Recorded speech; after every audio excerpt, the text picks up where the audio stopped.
జ్యోతిషాస్త్రరీత్యా ద్వాదశ రాశులలో 9 రాశి అయినటువంటి ధనుసు రాశి మిత్రులారా, 2026 ఏప్రిల్ నెల మీకు శుభాశుభ ఫలితాలు ఎలా ఉన్నాయంటే ఒక వార్నింగ్ బెల్ అని చెప్పచ్చు. జాగ్రత్తగా ఉండండి, భయం ఉండాలి, ప్రతి పనిలోనూ ప్రతి చర్యలోనూ జాగ్రత్తగా ఉండండి, నోరు అదుపులో పెట్టుకోవాలి.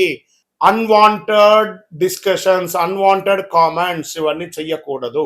రైట్. ఈ నెల మీకు గ్రహస్థితులు ఎలా ఉన్నాయని చెప్తే శని మరియు రాహు మీనరాశిలో చతుర్థ స్థానంలో ఉన్నారు. ఇబ్బంది పెట్టే 2 గ్రహాలు కూడా ఈసారి ఇబ్బందిగా ఉన్నారు కాబట్టి జాగ్రత్త. శని రాహు ఇద్దరు జాగ్రత్తగా ఉండాలి. కేతు కన్యా రాశిలో దశమ స్థానంలో ఉండడం వల్ల ఉద్యోగంలో అనిశ్చితి, మార్పులు వచ్చే అవకాశాలు ఉన్నాయి. గురు మిథున రాశిలో సప్తమ స్థానంలో ఉండడం వల్ల సంబంధాలు, భాగస్వామ్యాల అవకాశాలు వస్తున్నాయి. ఈ నెల మార్పులు ప్లస్ సంబంధాలు కలిసి ఉంటాయి. మరి ఉద్యోగస్తులు ఎలా ఉన్నాయి? పనిలో మార్పులు వస్తాయి. బాధ్యత వల్ల స్ట్రెస్ పెరుగుతుంది. పై అధికారులతో మాట్లాడేటప్పుడు జాగ్రత్త. కొంతమందికి జాబ్ చేంజ్, జాబ్ పోవడం. ఇదేంటి గురుగారు ఇలా చెప్తున్నారంటే చెప్పక తప్పట్లేదు, కానీ చెప్పాలి. జాగ్రత్త పడండి. మీరే ఉద్యోగం వదిలిపోయేటట్టుగా అక్కడ క్రియేట్ అవుతుంది. మీ ప్రెస్టేజ్ ద్వారా సంతకం పెట్టి బయటకు వచ్చేసారనుకోండి, మళ్ళీ ఉద్యోగం రావడం కష్టం అవుతుంది. కాబట్టి ఒక మెట్టు దిగండి. క్షమాపణ చెప్పడంలో తప్పులేదు. జాగ్రత్తగా ఉండండి. ఐటీ సాఫ్ట్వేర్ రంగంలో అన్స్టేబిలిటీగా ఉంది. జాగ్రత్తగా ఉండండి. వ్యాపారస్తులు కొత్త వ్యాపారాలు ఏది వెళ్ళకండి.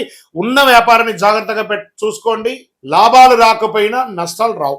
మధ్యస్థగా ఉంటారు. పార్ట్నర్షిప్ లో విభేదాలు వచ్చి తొలగిపోయే అవకాశాలు కూడా ఉన్నాయి. ఆదాయం చాలా స్ట్రగుల్ అవుతారు. బ్యాంక్ లోన్స్ కోసం, చిట్ ఫండ్స్ కోసం ఎదురు చూస్తున్నారా? క్రష్ అవుతున్నారు. మరి మీరు బిల్డింగ్ పర్మిషన్స్ కోసమో దానికో ప్రభుత్వాల దగ్గర నుంచి మీరు పర్మిషన్ కోసం పెడుతున్నారా? అది కూడా ఆలస్యం అవుతుంది.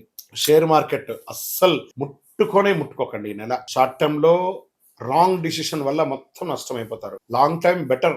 అది కూడా ఉన్నటువంటి షేర్స్ తోనే కంటిన్యూ చేయండి. బ్యాంకింగ్, ట్రావెల్ రంగాలు కాస్త కదలిక కనబడుతుంది. రియల్ ఎస్టేట్ విషయానికి వస్తే మీరు ఉన్న ఇల్లు మార్పు లేదా స్థలం అమ్మడం, కొనుగోలులో వచ్చే లాభాలు తగ్గడం, పత్రాలు సరిగా లేకుండా ఉండడం, ఇవన్నీ జాగ్రత్త పడండి.